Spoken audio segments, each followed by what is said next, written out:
Hello, my name is Maxie, and today I will be reading His Name Was Bob. Chapter 25. Look at the screen, Maxie. Look at the screen. Chapter 25. No, it's chapter 20. Alright.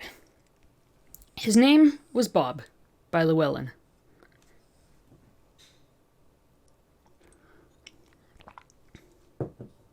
One more time. His Name Was Bob by Lywelen. Chapter 20. Thing. Weeks passed and the days were getting shorter and colder.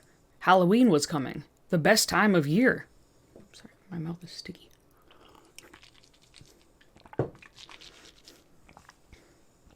And you were getting home somewhat early for a Friday. And really, you weren't being sneaky or quiet or anything when you opened the door, but Bob didn't hear you come in anyway. He was too busy standing on the couch, belting out the ending theme to some anime on TV. Like, actually belting at the top of his lungs. Metaphorically speaking. And he was doing all the poses along with the characters on the screen.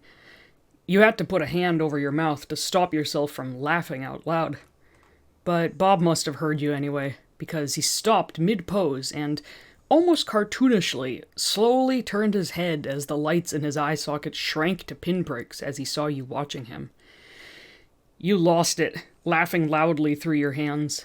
Bob blushed profusely, folding his arms over his chest as he slowly sank into the couch.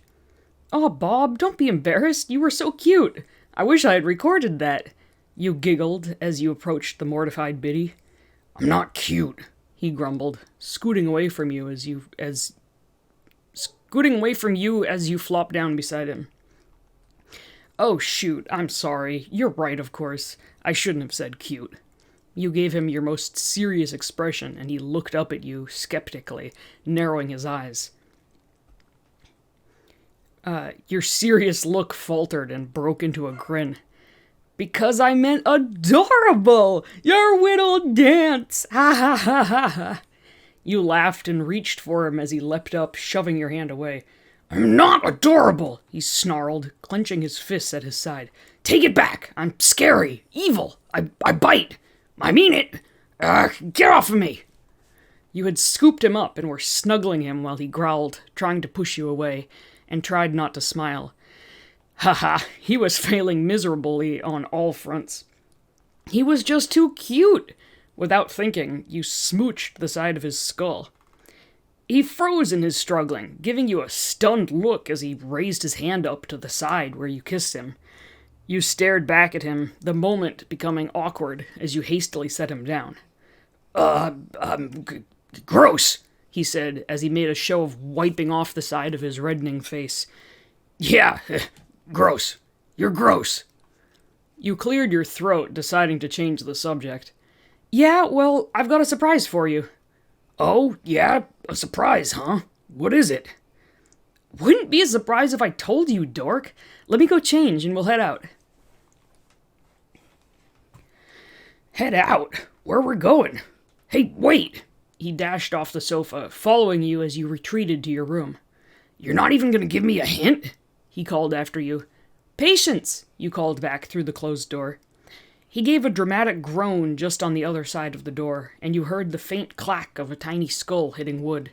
Patience fail. Once a year in the fall, some of the local businesses rented out the park and put on a sort of haunted park carnival shindig. You hadn't been before, but heard it was fun, and apparently attendance had grown over the years. They now had a haunted mirror maze, a haunted hayride, carnival games, dealers, some smallish rides, a bunch of food fried on a stick, the works. I love fried food on a stick. As you pulled into the parking lot, you noticed with no small amount of glee that Bob went completely still, his little pupils widening to almost completely fill his eye sockets as his mouth hung open. The park was dimly lit by fake jack-o'-lanterns, the park was dimly lit by fake lanterns and jack-o'-lanterns hung in the trees. Fake spiderwebs seemed to hang from every surface along the pathways. Fog rolled out in places along the main path. From the parking lot, you could see some of the workers dressed in various costumes. Concession stands were set up near the entrance. Yeah, Bob was excited. So adorable. It's just like on TV, he squeaked. He pressed a hand to the windshield, staring out in awe as some dude dressed like the Grim Reaper in a skeleton mask chased some squealing teenagers with a revving chainsaw. Ha! I bet you're excited to see one of your cousins big enough to be chasing down humans, you giggled. No, I'm gonna stop you right there. He cut you a look. Not funny. I know it's just people in masks. I'm not stupid. I just like the atmosphere is all. Quit being speciesist. Pfft, speciesist? Really? I'm not speciesist. Biddies are great. You, on the other hand...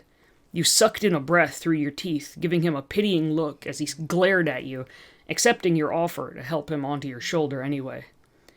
Why you gotta be like that, huh? And here I thought we were gonna have a good time. He sighed sadly, shaking his head as you all got out of the car. Well, unfortunately, it's come to this. You leave me no choice. What was he talking about? You glanced over at him as you neared the ticket line. He was lacing his fingers together and raising them to your ear. Oh, God. Ugh, not that! He grinned as he cracked and popped his tiny little knuckles and fingers right by your ear. Ugh. Bob had learned that new trick of irritating you just recently. You hated the sound of bone grating on bone, followed by the cracks and pops of his knuckles. Ugh, how did he even do that?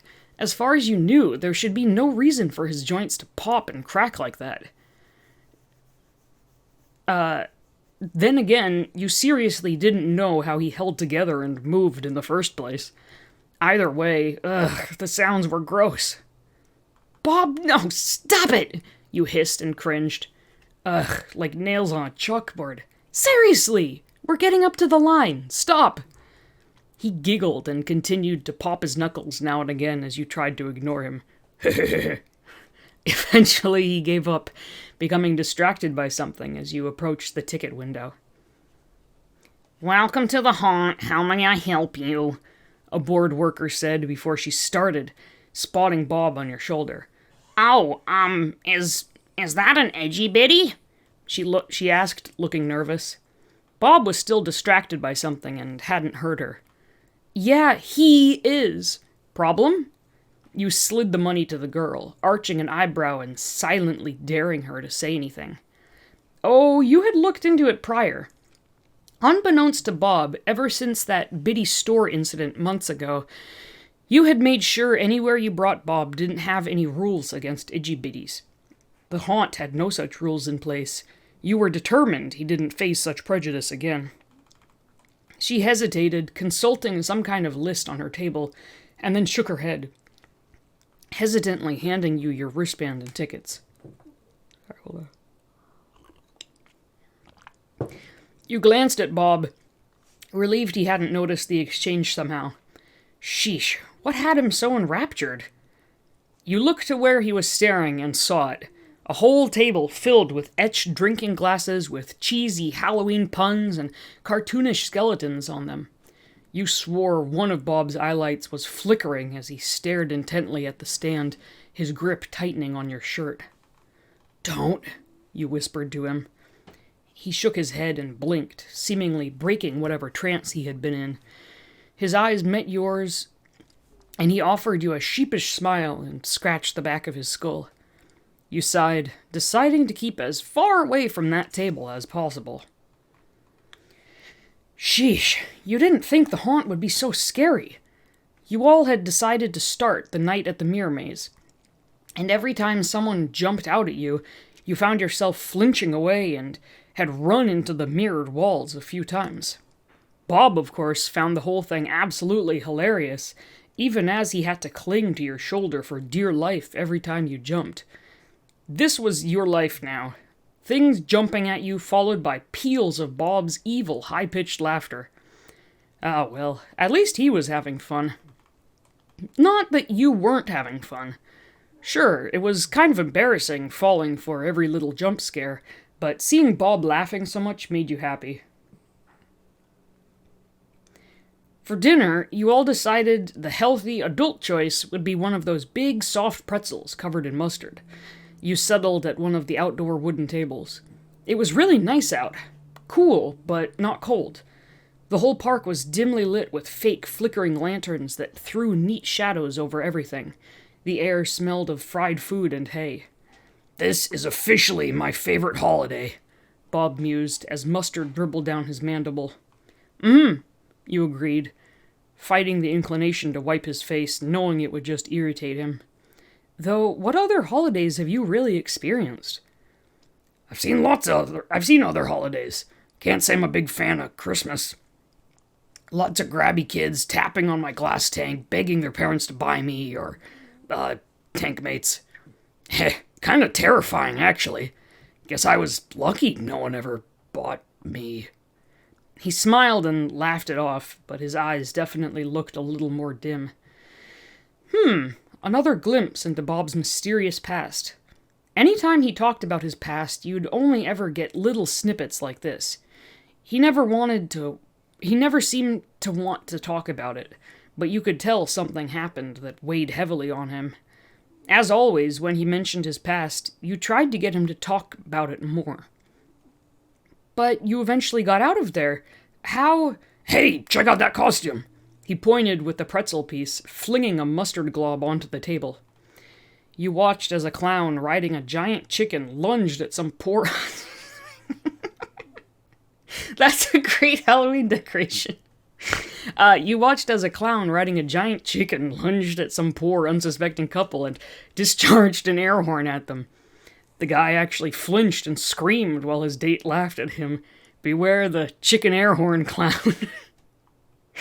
Heh, you humans come up with some bizarre ways to scare each other. He finished his pretzel piece, reaching for another. Want to go on the hayride after this? You sighed. As always, Bob had deflected any further conversation about his past. Sure, you said. You couldn't help it anymore and wiped the glob of mustard off his chin with your thumb. Ugh, don't do that, he grumbled at you, pushing your thumb away from his face.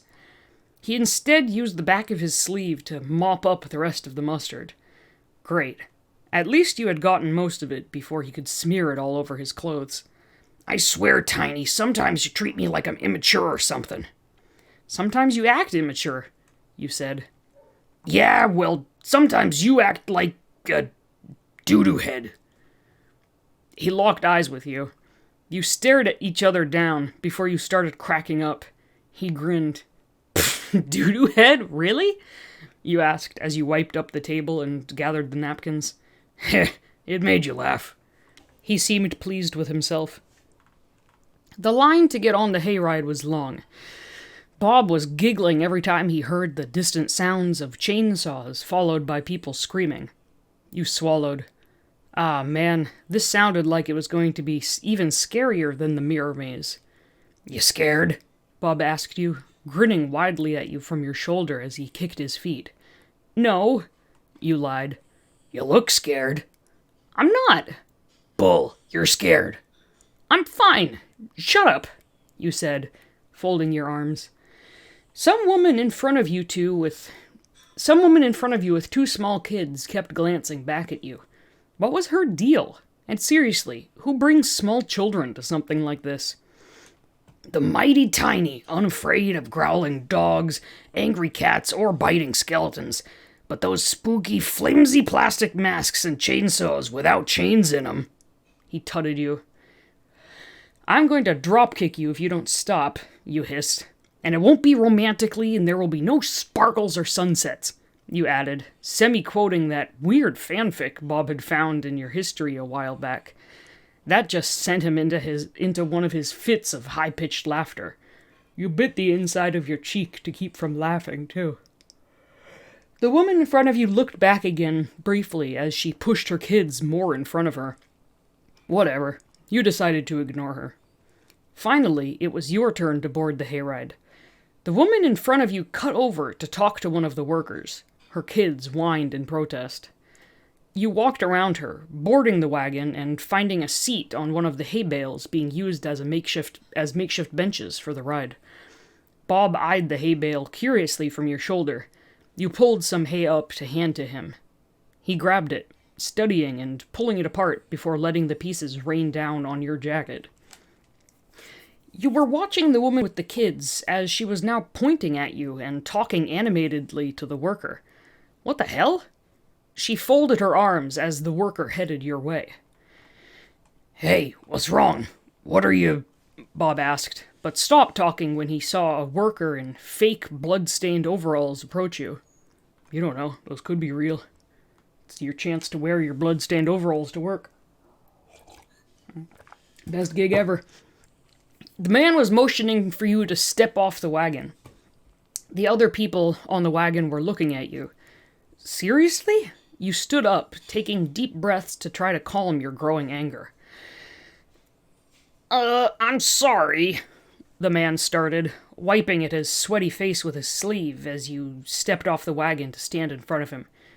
But this lady here says your, skeleton thing was growling at her kids. And liability and all that. Well, we, can't have it on the hayride. You can leave it in one of those lockers over there. He pointed hesitantly, looking nervously at you. You glanced at Bob, that happy spark in his eyes that had been growing as of late. It was fading. It looked like he was already accepting the fact that you all would once again be forced to leave a place. Or maybe he actually thought you might leave him in a locker? He clenched his jaw, looking at the ground, defeat and shame written all over his expression. No, this wasn't how this night would end. Bob didn't deserve to be treated like this. You wouldn't let him be treated like this. Not again. No, you told the worker, folding your arms over your chest. No? He echoed. Yeah, no, not doing that. And that woman is lying. Ask anyone who... How dare you call me a liar? The woman was now storming toward you, her kids holding onto her sweater and barely keeping up. That thing shouldn't be allowed. He's not a thing, you said, shaking and quickly losing your temper. You weren't a confrontational person. You were trying to remain calm. But this... You wouldn't let her say things like this. You narrowed your eyes at her. He has a name, and I won't let you talk to him like that. She sneered. That thing is a mistake, and I will not have it around my children. You and that abomination shouldn't... Shut the fuck up or so help me, you snapped, cutting her off and stopping her dead in her tracks. Calmness? Fail. Nope. You were so done. She looked at you wide-eyed, her mouth gaping open and closed, reminding you of a goldfish. If goldfish were red-faced and had bad hair. You glared at her, daring her to say another word before turning back to the worker who had been fiddling with a button on the radio at his hip. As I was saying, ask anyone who was standing in line with me. Bob, yes, he has a name, and he didn't growl at anyone or do anything but wait patiently in line just like everyone else. You will not treat him like he's some object, and I will not be putting him in a locker. Go on, ask them. Ask the others who were standing in line. He didn't do anything. He doesn't deserve this. You pointed at the people on the wagon, who, of course, were all watching this exchange. But no one was saying anything. No one came to your defense. Of course not. Of fucking course not. And now it looked like 2 uniformed security guards were heading your way. No, fuck this. Fuck this whole place. You know what? Fuck you, the whole lot of you, assholes. I hope you enjoy your ride, and I hope no one you love ever gets treated the way Bob has. You turned, gritting your teeth and fighting back angry tears, ignoring the security guards calling to you as you stomped toward the front desk by the little vendor tables. You may have been leaving, but you weren't leaving quietly. Hell no, not this time. You'd make damn sure you spoke to someone in charge about this and got your money back and an apology for Bob. You almost made it to the desk before someone grabbed your upper arm. Bob, who had been quiet the whole time, snarled and lunged at the hand on you, barely missing it with his teeth as the security guard yanked his hand away. What voice should the security guard have? Jesus, that little monster tried to bite me. I need you to restrain that thing and come with us. One of the security guards said to you as the other jogged up behind him. Did you see that? That thing tried to bite me. He told the other security guard, that's a terrible voice. I'm so sorry. Before you could tell them off too, Bob started laughing. It definitely wasn't a happy laugh. Monster, huh? Thing? Abomination? That what I am? That's what gives you the right to put your hands on my human? His eye sockets were dark, save for the left one, which burned and flickered like an angry red ember. You'd never seen him look this angry before. His face twisted into an evil grin. Fine. That's fine. Tell you what. You want to see a monster, huh? I'll show you a real monster, he growled. Before you could say anything to try to convince him not to do whatever he was thinking of doing, he disappeared, like you actually didn't see him move before he was at your feet. Almost like he teleported. Stunned, you could only stare as he disappeared again, and you heard shouts and the sounds of breaking glass coming from... Ah, shit. He was kicking over the etched glasses at that little stand. The security guards were rushing over while the guy manning the shop squawked in outrage. Shit. You ran over too, yelling, Bob, wait, don't! Too late. This wasn't good. Bob had completely lost it, dodging the shopkeeper's grabs as he manically kicked and pushed over glasses right and left, sending glass shards flying in every direction. People were stopping to watch and gape at the mayhem. You had to stop this before he got hurt. You all want to see a fucking monster, huh? Happy now? I'll tear this fucking place down to the ground, starting with the garbage. Fuck you, fucking humans! He roared, barely dodging the shopkeeper and the braver of the two security guards, who was also now trying to catch him. He laughed manically, continuing his destruction. The braver security guard had jerked his hand back after Bob tried to bite him again. The other one just kind of stood there uselessly, seemingly not knowing how to handle the situation. You got up to the table, out of breath, gasping, Bob, stop! Please, you have to stop this! He did pause, his manic grin slipping as he made eye contact with you. He looked almost confused, as his left eye stopped flickering and his right eye light returned to his socket. You made to reach for him. That's when the shopkeeper slammed something down over Bob. You screamed. Well, guess I can't stop here. Gotta keep going.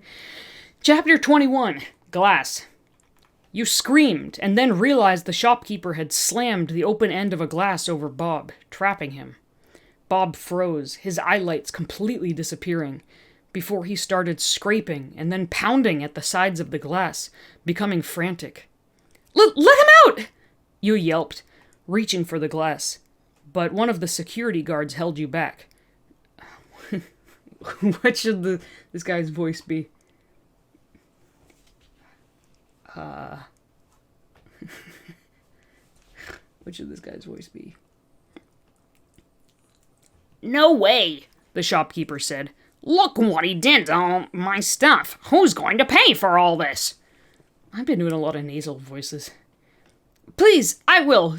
You wrenched your arm away from the security guard. Let go of me! Bob was definitely panicking, slamming himself into the side of the glass and hyperventilating. He was going to hurt himself. We need you to come with us, the security guard said. I will. Just please, let him out of there. He can't. Please, let him out. You made to reach for the glass again, but the shopkeeper slid it back away from you, knocking Bob over in the process. I'm not letting him out. He'll just start breaking my stuff again. The shopkeeper was looking nervously at Bob, who was now on his side, clutching his knees to his chest. His eye sockets were shut tightly, and he was sweating and gasping for air. He won't! I'll pay for whatever he broke, or will break, if he does. Let him out! You reached over again, and, reluctantly, the shopkeeper removed the glass. Bob still had his eyes shut and was still clutching his knees to his chest and whimpering between his gasping breaths. As gently as you could, you touched his side. He jolted and latched onto your finger with his teeth. "Shit, what?" the shopkeeper started. "Back off," you told the shopkeeper through clenched teeth, and winced as pain shot through your finger. But you didn't jerk your hand away. You turned your attention back to your friend. Easy, Bob. It's me. It's okay. You're not trapped anymore. Take deep breaths, like during the storms. Easy." He was still hyperventilating and still had his teeth clamped around your finger as his eyelight slowly returned, frantically scanning his surroundings. You let him get his bearings, fighting the urge to yank your hand away, your eyes starting to tear up. It hurt. Eventually, his eyes settled on you and then down on your finger. He quickly opened his mouth, staring at the bite, looking horrified. Frantically, he wrapped his shaky hands over the wound. He trailed off, holding your finger and staring wide-eyed at the mess around him, just taking it all in. The glass, the nervous-looking shopkeeper, the security guards standing just to the side of you. One of the guards was talking into his radio. People were standing around staring and whispering to each other. You could see police lights approaching in the distance. "Hey, it's okay. I'm going to pick you up. Is that okay?" you asked him. Bob locked his eyes on you, nodding once as he trembled. Tears started to well up in the bottoms of his eye sockets as he struggled to slow his breathing. Very gently, you scooped him up, cradling him to your chest as best you could, with him still holding your finger tightly in his hands. I'm sorry. I didn't mean... They couldn't. He grabbed you. He was babbling almost hysterically. "It's okay. I know. Deep breaths. It's all gonna be okay," you said, taking deep breaths yourself. I'm not a thing. I'm not, he whispered. And then he was trembling and hiccuping. You were cradling him against you with both hands, rubbing the back of his skull and trying to comfort him. And it wasn't fair. Somehow, you managed to rein in your own temper by the time the police showed up. You told the police everything that had happened. He listened. You told the officer everything that had happened. He listened, and then listened as the hayride worker, security guards, and shopkeeper corroborated your story, more or less. By some miracle, the shopkeeper didn't want to press charges as long as you agreed to pay for the damages, which you readily agreed to. Then the officer pulled you to the side and took out what looked like a notepad. God,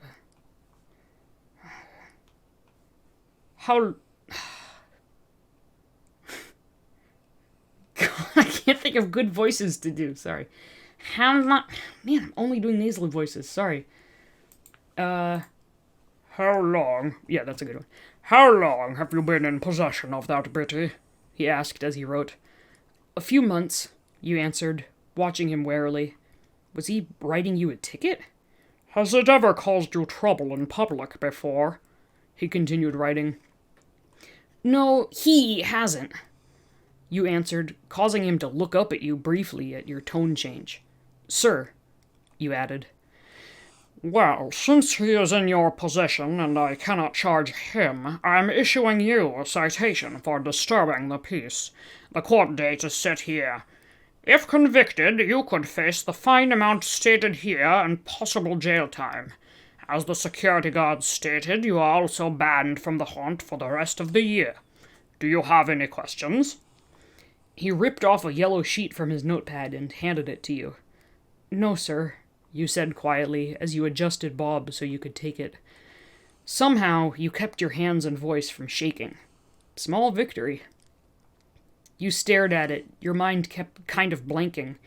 You'd never been charged with anything before. Frankly, the whole thing freaked you out and made you feel sick. You could barely concentrate on what the officer was saying as he suggested you refrain from taking your biddy out in public since he doubts you'd get rid of him or something. It didn't really matter. The officer was waving you off and getting back in his car. You'd have to read over the citation later. Try to figure it out later. You had a month.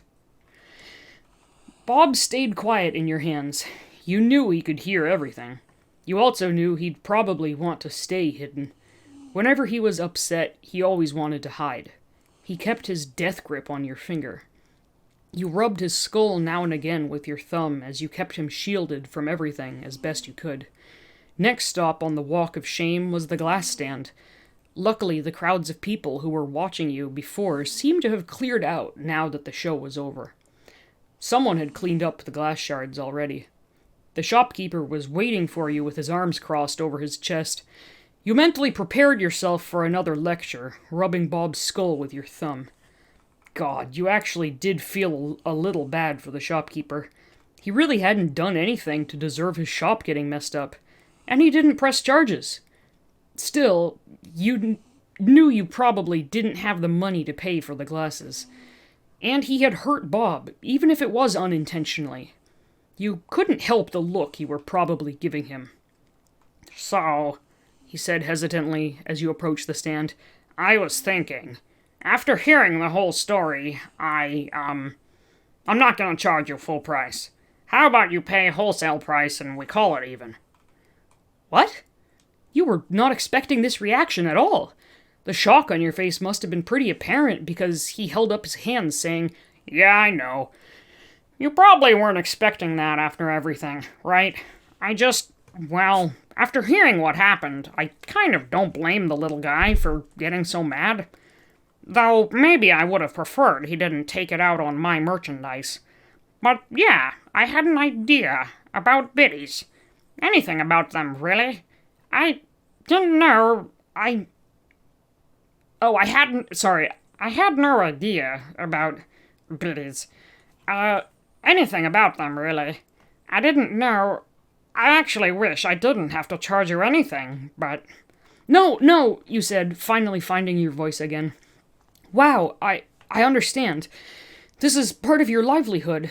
I'm just sorry about the whole thing in general. None of this should have happened, you said, taking out your card. Wow, you felt even worse for the shopkeeper now. He was actually being really nice about the whole thing. The shopkeeper just nodded at you again, actually looking a little guilty as you paid. Geez. Finally done with everything, you turned and headed for your car, watched closely by the security guards standing off to the side. Well, this could have ended up so much worse. So much worse. You just felt bad all around. You didn't make anything right, didn't get a refund, no one had apologized to Bob, and now you had to go to court in a month. And maybe go to jail? Go into debt? Both? Even with the discount, the glasses were expensive. You all would be eating ramen again for another few weeks.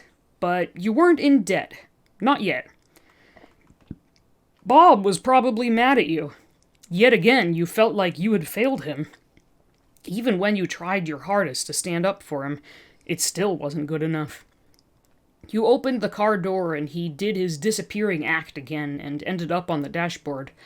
It felt really weird having him zip out of your hand like that. Almost like a zap of static electricity. Since when are you able to do that? You asked, staring at your hand where he had been. Seemed him holding your wound that whole time stopped it from bleeding too much. Your finger was tingly as the circulation returned to it. Do what? He grumbled, his back to you as he sat down on the dashboard. That thing where you disappear from one place and just appear in another. It's almost like you can teleport now or something, you said, taking your seat behind the wheel. I've always been fast, he said, staring out through the windshield as you started the car. He wouldn't even look at you. Oh. Seemed that would be the only explanation you'd get for now. You sat and let the car idle for a bit, trying to figure out something you could say to make any of this better. Like you could make any of this better. He'd probably just get more upset if you apologized. Was he mad at you? Before you ask, no, I don't want to talk about it, he said, breaking the silence but still not looking at you. And no, I'm not mad at you. You were just trying to protect me. like usual. The damsel in distress. Heh. He laughed bitterly. You're not a damsel. Look, can we just not talk about it right now, please? His eye sockets narrowed as he continued his steady stare through the windshield. You put the car in drive, saying nothing. Bob took a deep breath and let it out. The ride home was quiet, as each of you were probably lost in thought. Again, you thought about what you could have done differently. Though, would it have really mattered? What happened, happened. There were too many ignorant people in the world.